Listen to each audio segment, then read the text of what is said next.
I used to think $2 per mile was the key to making good money, but after doing this for years, here's what I actually found out and what I actually look for. $2 per mile is a very simple concept. It's a very easy rule for new drivers to follow, but there's a lot more to an order than just the mileage. And this isn't just a Uber Eats thing.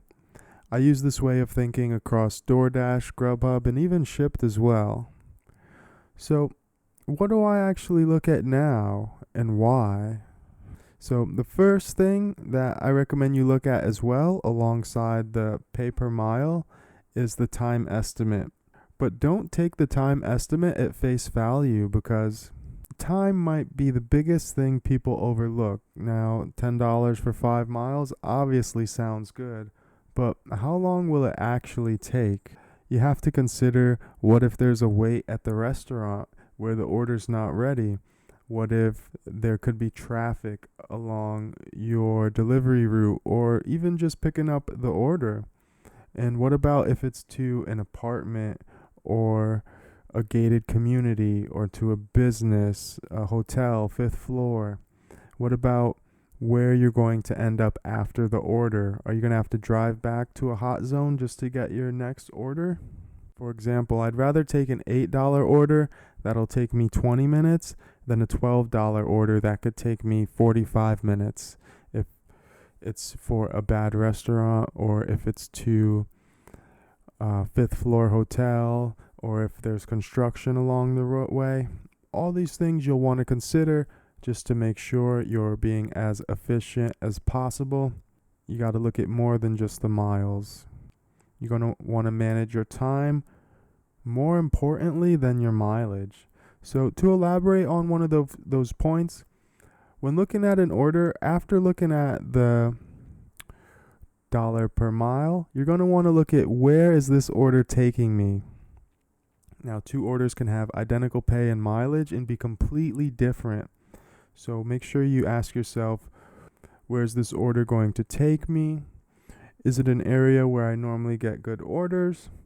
Will I get better orders or worse orders in the new area if the delivery is, say, over 5 miles? Am I going somewhere where I'll want to continue working, or will I have to drive to another work zone and drive back? So, for example, I'll sometimes take an order with a worse dollar per mile ratio because I actually want to end up where it's taking me, and I'm more confident I'll be able to get a follow-up order after drop off. And on the opposite side of things, I've declined better paying orders because they were taking me somewhere I didn't want to be. You don't want to be in the middle of nowhere with no restaurants around you, scrambling after drop off to figure out how you're going to get your next order. The destination is very important. Okay, and to follow that up, not only where the order's taking you is important, but also the restaurant you're delivering for. This is where experience really starts to matter. You're going to want to ask yourself, is this restaurant normally fast? Do they normally have the order ready? Is the parking easy? Is it a restaurant that constantly makes me wait? Is there a drive-through? Can I pick up through the drive-through? Is this restaurant known to cause headaches? A $2 per mile order can become a terrible order if you spend 20 minutes waiting at the restaurant, waiting for a gate code just to get into the gated community. Alongside those 3 things I recommend you look at, just to review quickly, you look at the time, where it's taking you, and also the restaurant you'll be delivering for. So alongside those 3, you're also going to want to consider whether or not you're multi-apping. So for me, I multi-app. I normally have 2, 3, or 4 gig apps running at once. So when I evaluate an offer, I also consider, will I be able to combine this with another offer on another app? So for example, if it's Shipt, if it's a shopping order, you get an hour to drop off the order. So I'll normally try to do a DoorDash, Uber Eats, or Grubhub as well alongside it. just to increase my earnings. And then you're also going to want to consider if accepting this order can prevent you from getting something better from another app. So the bigger picture is, ask yourself, what am I giving up by taking this order?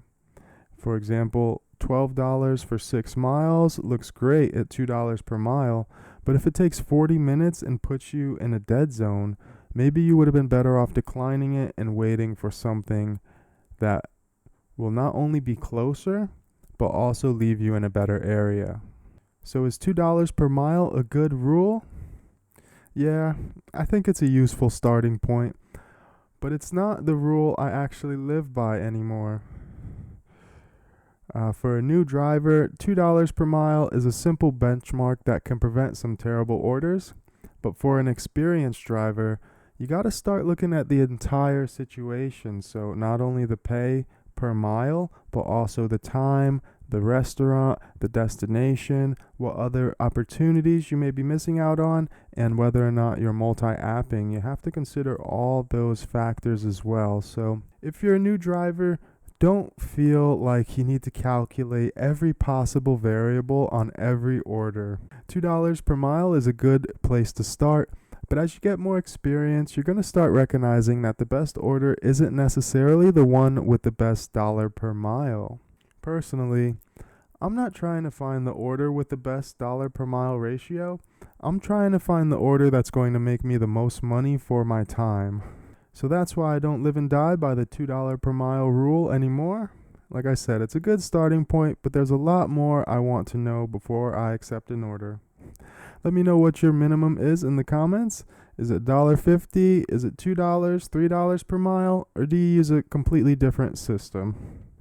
Love to hear what you guys have to say in the comments. If you enjoyed the video, please drop a like. And please consider subscribing to support the channel. Love the community we're building. Appreciate you guys checking this out. Until next time. See you then. Peace out.